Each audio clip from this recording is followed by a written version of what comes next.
All right, let's dive into an idea that kind of flips the script on how we think about building wealth. It's this thought that maybe the most important decision isn't what you invest in, but when you even start investing in the first place.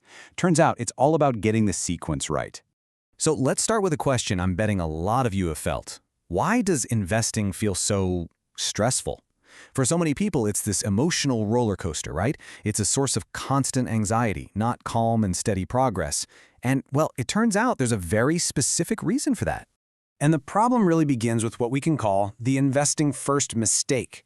It's the super common, but as we'll see, deeply flawed way that most of us approach our financial lives. I mean, it's an easy mistake to make, you know? We jump straight to investing because, let's be honest, that's the exciting part. It's the part that promises growth, it feels like you're actually making progress, and it's just way more fun to talk about than, say, budgeting. And that, right there, that's the core of the problem. When we start with the most exciting step, we're essentially building a financial house of cards. Sure, it might look impressive from the outside, but the whole thing just feels fragile and incredibly stressful. Here's the crucial point you've got to get. Investing, as a tool, assumes you already have stability. It's designed to reward patience over the long haul. But most of us are trying to be patient from a place of financial instability, and that just creates this fundamental mismatch. It can't work. So, this brings us to the real diagnosis. The stress you feel? It's probably not an investing problem. It's not that you picked the wrong stocks or the wrong funds. It's a sequencing problem. It's not about what you're doing. It's about the when.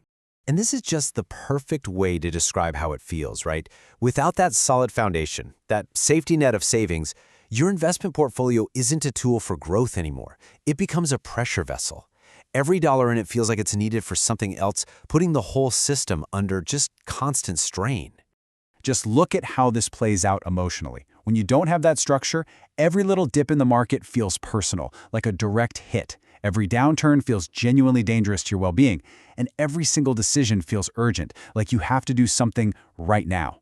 But when you have that structure in place, that exact same market volatility, it just becomes background noise, and patience, real patience, suddenly becomes possible. Seriously, just let that sink in for a second because it's probably the most important takeaway here. All that anxiety, the stress, that panicked feeling that you have to sell at the absolute worst moment, it's not because you're a bad investor, it's because the sequence is wrong. Okay, so if it's a sequencing problem, what's the fix? What's the solution? Well, the answer is to build a solid financial structure first. We have to create that stability before we go looking for growth. And that just means getting the order of operations right. And the correct sequence is, believe it or not, pretty simple, though that doesn't always mean it's easy. It's a three-step process. Step 1, build your emergency savings. Step 2, establish a nice buffer of usable cash for day-to-day life. And only then, as the very final step, do you really focus on investing. Think about it like this. Each of these layers has a very specific job to do. Your savings account, that's there to absorb the big, unexpected shocks. You know, the car repair, the medical bill. Your usable cash, that's to smooth out the normal bumps in the road of daily life. And once those two layers are solidly in place, your investments are finally free to do their one and only job: grow, undisturbed over the long term. Now, when you get this sequence right, something really profound happens. The entire experience of investing just transforms. You're no longer trying to create a sense of calm from your portfolio. You're actually deploying the calm that you've already built. This is exactly why two people can own the exact same stocks, the same portfolio, and have completely different emotional experiences. One person is a wreck with every market update, while the other barely even notices. The difference isn't the investments they own. It's the structure, or lack of it, that's supporting them. And this right here, this is the quiet little truth at the heart of this whole idea. Your investment portfolio was never meant to be the source of your financial calm. It's the place you put the calm you already worked so hard to build through savings and stable cash flow. To put it another way, that feeling of calm, that stability, it's a prerequisite for successful investing. It's not an outcome of it. You have to bring your stability to the market. You can't expect the market to provide it for you. So this all leads to a really counterintuitive conclusion about what a successful investing experience should actually feel like. The goal isn't excitement. The real goal is for it to be boring. Yeah, that's right. When investing is sequenced properly, it stops being a source of entertainment. You don't need to check it every day for that little dopamine hit anymore. It also stops being part of your identity. Your self-worth is no longer tied to how your portfolio did that day. You stop feeling like a genius on the up days and a total idiot on the down days.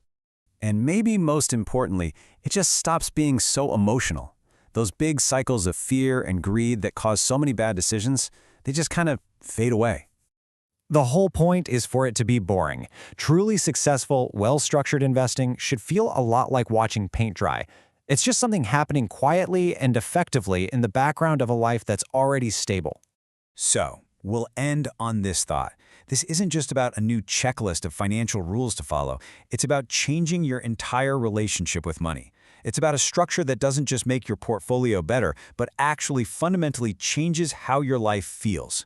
So the question to leave you with is, are you building a foundation, or are you just building a house of cards?